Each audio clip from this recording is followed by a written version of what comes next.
ರಾಯರು ನಿಮಗೆ ಒಲಿದಿದ್ರೆ ಈ ಎಲ್ಲ ಸೂಚನೆಗಳನ್ನು ನೀಡ್ತಾರಂತೆ. ಯಾವೆಲ್ಲ ಸೂಚನೆಗಳನ್ನು ನೀಡ್ತಾರೆ ಅನ್ನೋದನ್ನು ಈ ವಿಡಿಯೋದಲ್ಲಿ ತಿಳಿಸ್ಕೊಡ್ತೀನಿ.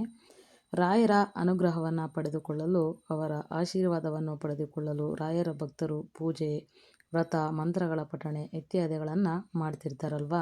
ಆದರೆ ನಿಮಗೆ ರಾಯರು ಒಲಿದಿದ್ದರೆ ಅಥವಾ ರಾಯರು ಅನುಗ್ರಹ ನಿಮಗೆ ಸಿಕ್ಕಿದ್ದರೆ ರಾಯರು ಯಾವೆಲ್ಲ ಸೂಚನೆಗಳನ್ನು ನೀಡ್ತಾರೆ ಅನ್ನೋದನ್ನು ತಿಳಿಸ್ತಾ ಇದ್ದೀನಿ.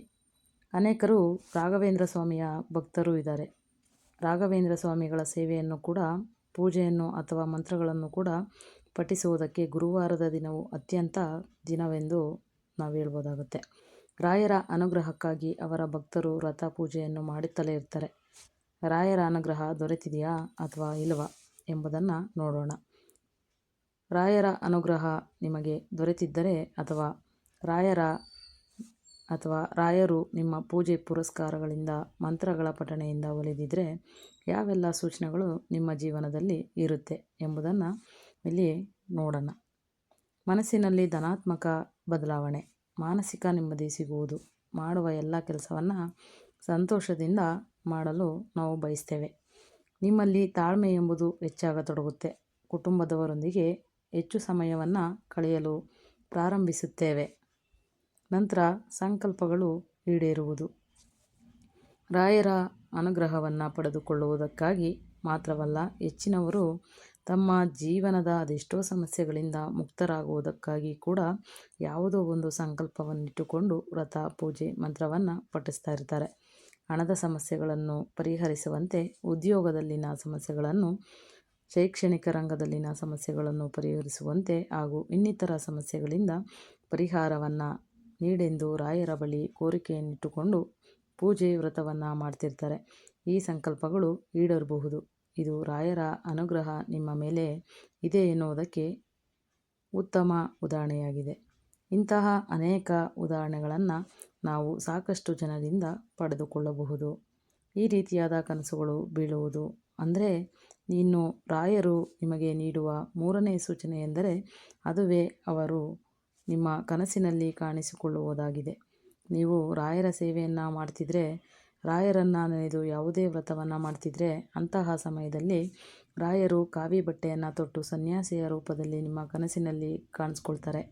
ಇನ್ನು ಕಾಮಧೇನು ರೂಪದಲ್ಲಿ, ವೃದ್ಧರ ರೂಪದಲ್ಲಿ ಅಥವಾ ಹಯಗ್ರೀವ ಅಂದರೆ ಬಿಳಿ ಬಣ್ಣದ ಕುದುರೆ, ಆನೆ ನಿಮ್ಮ ಕನಸಿನಲ್ಲಿ ಕಾಣಿಸಿಕೊಳ್ಳುವುದು ಇವೆಲ್ಲ ಸೂಚನೆಗಳು. ರಾಯರು ನಿಮ್ಮೊಂದಿಗೆ ಇದ್ದಾರೆ ಅಂತ ಅರ್ಥ. ನಿಮಗೆ ಅವರ ವಿಶೇಷ ಅನುಗ್ರಹ ದೊರೆಯುತ್ತೆ ಎಂಬರ್ಥ ಆಗುತ್ತೆ.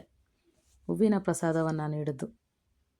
ರಾಯರನ್ನು ಪೂಜಿಸುವ ಸಮಯದಲ್ಲಿ ಅಥವಾ ರಾಯರನ್ನು ನಂಬಿ ಏನನ್ನಾದರೂ ಬೇಡಿಕೊಳ್ತಿದ್ರೆ ಅಂತಹ ಸಮಯದಲ್ಲಿ ರಾಯರು ವಿಗ್ರಹ ಅಥವಾ ಫೋಟೋದಿಂದ ಹೂಗಳು ಕೆಳಗೆ ಬಿದ್ದರೆ ಅಥವಾ ರಾಯರು ಹೂವಿನ ಪ್ರಸಾದವನ್ನು ನೀಡಿದರೆ ಅದು ನಿಮ್ಮ ಮೇಲೆ ರಾಯರ ಅನುಗ್ರಹ ಇರುವುದನ್ನು ಸೂಚಿಸುತ್ತೆ. ರಾಯರು ನಿಮಗೆ ಒಂದಲ್ಲ ಒಂದು ಮಾರ್ಗದಲ್ಲಿ ದರ್ಶನ ನೀಡುವುದು.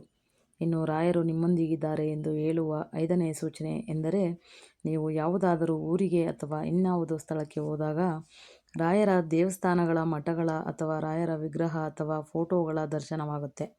ನೀವು ಹೋಗುವ ದಾರಿಯಲ್ಲಿ ನಿಮಗೆ ರಾಯರ ಮಠಗಳು ಸಿಗುವಂಥದ್ದು ಕೂಡ ರಾಯರು ನಿಮಗೆ ಒಲಿದಿದ್ದಾರೆ ಎಂಬುದರ ಸೂಚನೆಯಾಗಿರುತ್ತೆ. ನೀವು ರಾಯರ ದರ್ಶನವನ್ನು ಪಡಿಬೇಕೆಂದರೆ ಮಠಗಳಿಗೆ ಹೋಗುವಾಗ ತಡವಾಗಿ ಮಠಗಳ ಬಾಗಿಲು ಮುಚ್ಚಿದ್ರೆ ಅಂತಹ ಪರಿಸ್ಥಿತಿಯಲ್ಲೂ ಯಾರೋ ನಿಮಗೆ ಮಂತ್ರಾಕ್ಷತೆಯನ್ನು ನೀಡಿದರೆ ಅಥವಾ ನೇರವಾಗಿ ಮಠದಲ್ಲಿ ರಾಯರ ದರ್ಶನವಾಗದೇ ಇದ್ದರೂ ಪರೋಕ್ಷವಾಗಿ ರಾಯರ ಫೋಟೋ, ವಿಗ್ರಹ ಅಥವಾ ಬೃಂದಾವನಗಳ ಫೋಟೋಗಳು ಕಣ್ಣಿಗೆ ಕಾಣಿಸಿದರೂ ಕೂಡ ರಾಯರಿಗೆ ನೀವು ಪ್ರಿಯ ಆಗಿದ್ದೀರಾ ಅಂತ ಅರ್ಥ.